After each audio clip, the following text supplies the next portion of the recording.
Randy Cass. Well, let's take a look at where the markets did finish the trading day. North American equities ended the day modestly in the red. This is as investors wait for insight into the Fed's taper plans. Here,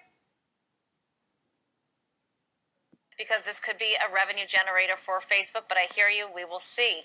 Meanwhile, the Canadian Securities Administrators released an update on where things stand for the review of investment advisors as well as mutual fund fees, and there does remain a huge divide.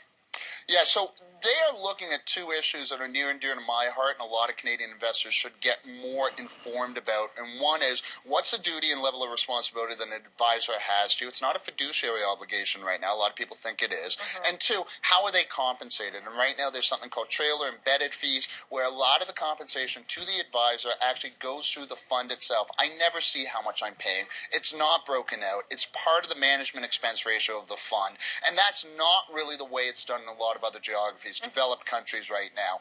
And there is this movement, whether you want to agree with it or not, to take the concept of embedded pay outside of a fund, meaning that you can no longer hide it in a trailer fee, and to impose a fiduciary duty on an advisor so they have to have the best interest of your client at heart. They can't do things that are just suitable anymore. It has to actually be a higher standard. There are 200 comments that came into the CSA, 100 on each of these topics, and the CSA came out today and said, thanks for all the information. We feel that these two are so intertwined, how you get paid as an advisor and what your level of obligation as an advisor is, that we are now going to bundle them together and put one report out on both of these things. I say good on them. They are intertwined. They should have a lot of attention paid to them, and I disagree with the notion of embedded trailer fees, and I disagree with the notion that advisors don't have a fiduciary obligation in this country. I completely agree with you as it relates to the fiduciary duty. I find it shocking and hard to believe that they do not have this fiduciary duty, having been in the States for so many years.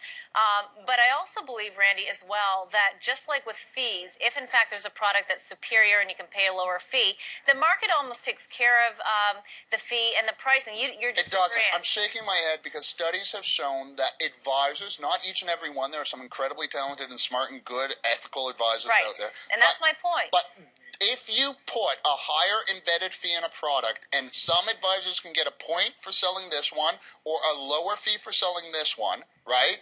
The truth is a large chunk of advisors is going to gravitate to the product that gives them the higher fee and the higher payment, even if it's not in the best interest of their client. It's been shown in study after study. Now, the industry response has been, let the investor choose, meaning let them choose if they want to pay an embedded fee in the trailer, in the mutual fund, or if they want to pay us directly. And that's what this would turn into. I would write you a check. You would invoice me as an advisor. I would send you my money.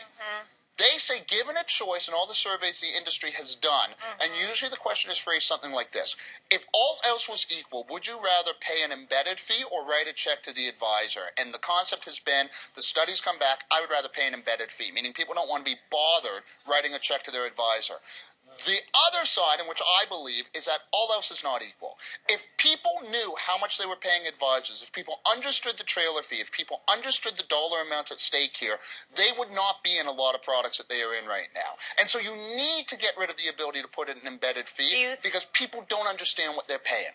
Do you think, though, then that, well, I guess two questions. One is, what is the right price to pay? Because people have to get paid for the hard work that they do and hopefully the value added that they do. So what is the right price and or percentage? And or do you think that writing that check is the right way to do it? I do not think so, because you know what? They just find other ways to charge you, and they do it through trading. I've seen it before.